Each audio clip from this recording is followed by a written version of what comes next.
역대하 11장 말씀입니다. 역대하 11장은 솔로몬의 아들 르호보암이 잠시 이렇게 강성해졌다. 형통했다. 3년 동안 형통했다 하는 것을 기록하고 있습니다. 르호보암은 지금 상당히 어려움 속에 있었습니다. 아버지가 물려준 그 나라, 통일된 가장 강성한, 솔로몬 때 굉장히 강성하지 않았습니까? 이러한 나라를 물려받았는데 그만 나라가 두 쪽이 나버렸습니다. 12지파 중에 10지파는 신하 여로보암에 의해서 같이 그쪽과 연합해서 반란을 일으켜서 지금 나라가 두 개가 생겨버린 것이죠. 북쪽의 10지파, 자신은 그냥 남쪽에 반절도 안 되는 남쪽 땅을 이제 차지하게 되었습니다. 그래서 상당히 지금 큰 어려움 속에 있는 것이죠. 르호보암 입장에서. 물론 아버지 솔로몬의 잘못과 또 자기 자신의 그 어리석음 때문에 그 젊은 사람들의 말을 듣다가 백성들을 더 가혹하게 다루라는 그 말을 듣고 이렇게 나라가 쪼개졌긴 한데, 그런 가운데에서 이제 르호보암은 상당히 큰 어려움 또 이런 속에 있었던 것이죠.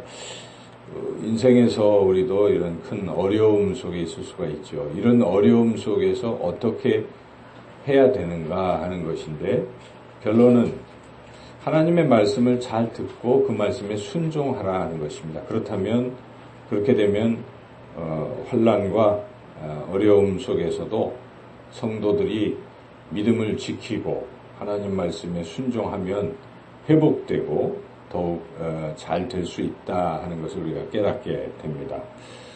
지금 르호보암이 이런 어려움 중에 처음에는 하나님 말씀을 듣지를 않고 그냥 자기 뜻, 자기 생각대로 뭔가 일을 시작했습니다. 사람은 그렇죠. 어려움을 당하면 지푸라기라도 잡고 싶은 심정인지라 뭔가 해보려고 하죠. 발버둥을 치는 것이죠. 여러 가지 사람들의 계획을 세우고 해보는 것인데, 그렇게 해서 해결되는 게 아니라는 것이죠. 르호보암은 지금 무엇을 하고 있습니까? 이렇게 남북이 분열됐으니까 군사들을 모아서 북쪽을 정벌해가지고 다시 통일왕국을 만들어야지, 이런 생각을 하고 르호보암이 그 두 지파, 유다와 베냐민 지파 중에서 용사를 18만 명을 지금 모아서 북쪽 여로보암의 그 10지파를 치려고 지금 일어선 것이죠.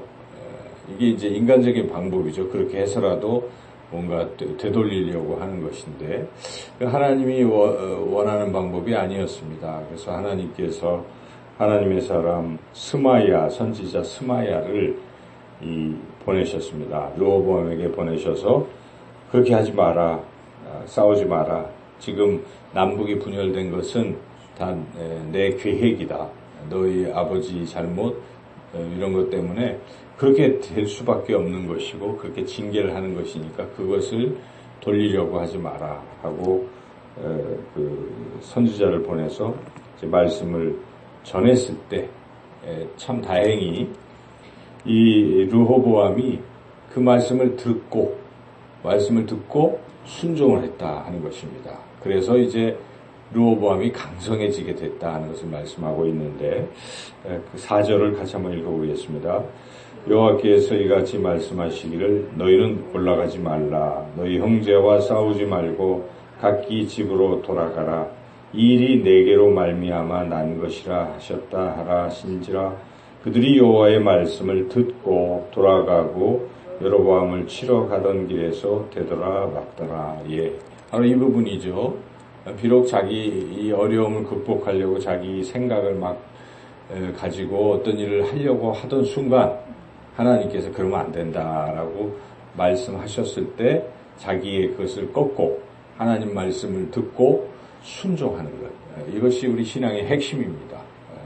환난을 만나고 어려움을 만나면 사람의 심리가 뭐라도 해보려고 하는 것이죠. 인간적 방법을 총동원해서 해보려고 애를 쓰지만, 그러나 하나님께서 그러지 말아라. 그건 아니다라고 말씀하실 때 즉각적으로 순종해야 됩니다. 내려놓고 포기해야 되는 것입니다. 사실 이 르호보암 입장에서도 그렇게 안 하면 남북 분열은 고착화되고 이 어려움은 극복이 안 되고 뭐 이럴 것 같잖아요. 그래서 이제 그랬지만은 하나님이 하지 마라 할 때 멈춘다 하는 것이죠. 우리가 사드 배치와 이 남북이 지금 긴장 관계에 있고 여러 가지 어려움 속에서 인간적으로 해볼 수 있는 방법들을 총동원 해보려고 하고 있는 상황인 것이죠. 이럴 때 우리가 해야 할 일이 무엇이겠습니까?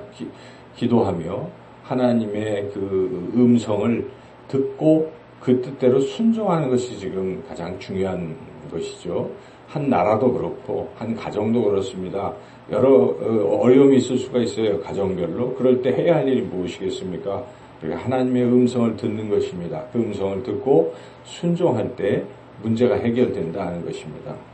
그래서 이렇게 르호보암이 그 상황에서 하나님 말씀을 듣고 순종했을 때 하나님이 이 르호보암에게 지혜를 주셔서 이제 강성하게 하신다 하는 것이 5절부터 쭉 기록되고 있습니다. 하나님의 지혜로 이 모든 그 성읍들을 견고하게 방비하는 성읍들을 이렇게 쌓고 이렇게 해서 성읍들을 견고하게 하는 이제 이런 일들을 했죠. 5절에서 12절. 그래서 이 남쪽에 유다와 베냐민 지파가 이제 확실하게 르호보암과 함께 이제 한 남유다를 이렇게 건설하게 되었다 하는 것을 기록하고 있습니다. 그리고 하나님께서 역사하셔서 북이스라엘을 이제 사람들을 남유다로 보내신 것입니다. 하나님의 사람들은 남유다로 이것은 하나님이 하신 것 아니겠습니까?